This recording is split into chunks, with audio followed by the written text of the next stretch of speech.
ಆದರೆ ನಾನು ಕಾಂಗ್ರೆಸ್ಸಿಗರಿಗೆ ಮಾನ್ಯ ಮುಖ್ಯಮಂತ್ರಿಗಳಿಗೆ ನಾನು ಹೇಳೋವಂಥದ್ದು ಇಷ್ಟೇ, ಸರ್ ನಾನು ಬಹಳ ಕಟುವಾಗಿ ಶಬ್ದವನ್ನು ಬಳಸೋಕ್ಕೆ ಇಷ್ಟಪಡಲ್ಲ, ಆದ್ರೂ ಕೂಡ ತುಂಬ ಕೆಣಕಿದ್ರೆ ಅದಕ್ಕೋಸ್ಕರ ಹೇಳ್ತೀನಿ, ನಿಮಗೆ ನಿಜವಾಗ್ಲೂ ಕೂಡ ತಾಕತ್ತಿದ್ರೆ ದಮ್ಮಿದ್ರೆ ನನ್ನ ಮೇಲೆ ಅಭಿವೃದ್ಧಿ ವಿಚಾರಗಳನ್ನ ಇಟ್ಕೊಂಡು ನನ್ನ ಮೇಲೆ ನೀವು ಅಭಿವೃದ್ಧಿ ವಿಚಾರಗಳು ಇಟ್ಕೊಂಡು ನನ್ನ ಮೇಲೆ ಹೋರಾಟ ಮಾಡಿ.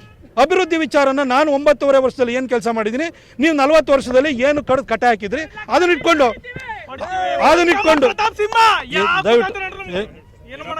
ಅಭಿವೃದ್ಧಿ ವಿಚಾರ ಇಟ್ಕೊಂಡು ನೀವು 40 ವರ್ಷದಲ್ಲಿ ಏನು ಮಾಡಿದ್ರಿ ಅದನ್ನ ಇಟ್ಕೊಂಡು ನೀವು ಜನರ ಮುಂದೆ ಹೋಗಿ. ನಾನು 9.5 ವರ್ಷದಲ್ಲಿ ಜನಕ್ಕೆ ಏನೇನು ಮಾಡಿದ್ದೀನಿ ಅದನ್ನ ಇಟ್ಕೊಂಡು ನಾನು ಜನರ ಎದುರುಗಡೆ ಹೋಗ್ತೀನಿ, ಜನ ತೀರ್ಮಾನ ಮಾಡಲಿ. ಆದರೆ ಈ ಥರ ವೈಯಕ್ತಿಕ ದಾಳಿನ ಮಾಡೋಕ್ಕೋಬೇಡಿ ಸರ್. ನನ್ನ ತಮ್ಮಂದಿರೋ ಯಾರಿಗೂ ಮಿನಿಟ್ ಹಾಕ್ಸ್ಕೊಟ್ಟಿಲ್ಲ ಸರ್, ನನ್ನ ತಮ್ಮಂದಿರು ರಿಯಲ್ ಎಸ್ಟೇಟಲ್ಲಿ ಇಲ್ಲ ಸರ್, ನನ್ನ ತಮ್ಮಂದಿರು ಯಾವ ಕಾಂಟ್ರಾಕ್ಟಿಗೂ ಬಂದಿಲ್ಲ ಸರ್.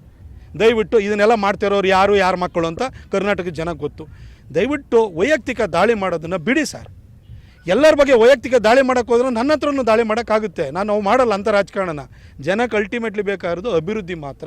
ಅಭಿವೃದ್ಧಿ ವಿಚಾರ ಏನಾರು ಇತ್ತು ಅಂದರೆ ಅದನ್ನ ಇಟ್ಕೊಂಡು ನೀವು ಜನರ ಮುಂದೆ ಹೋಗಿ, ನಾನು ಜನರ ಮುಂದೆ ಹೋಗ್ತೀನಿ. ಈ ವೈಯಕ್ತಿಕ ದಾಳಿನ ದಯವಿಟ್ಟು ಬಿಡಿ.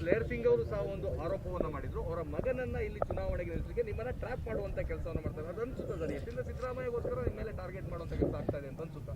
ನನಗೆ ಯಾಕಾಗಿ ಮೊನ್ನೆ ಘಟನೆಗೆ ನಂತರ ಇವರೆಲ್ಲರೂ ಕೂಡ ಜನಪ್ರತಿನಿಧಿಗಳು ಆಗಿದ್ದವರು ಇಷ್ಟಾಗಿಯೂ ಕೂಡ ನನ್ನ ಮೇಲೆ ಯಾಕೆ ಆಕ್ರಮಣವನ್ನು ಮಾಡ್ತಿದ್ದಾರೆ, ಅವ್ಯಾಹತವಾಗಿ ದಾಳಿಯನ್ನು ಮಾಡ್ತಿದ್ದಾರೆ ಅಂತಂದರೆ ಅವರಲ್ಲಿ ಕಾಡ್ತಾ ಇರುವಂಥ ಅಭದ್ರತೆ ಅದು ಸ್ಪಷ್ಟವಾಗ್ತಿದೆ, ಅದು ಜನಕ್ಕೂ ಕೂಡ ಅರ್ಥವಾಗ್ತಾಯಿದೆ.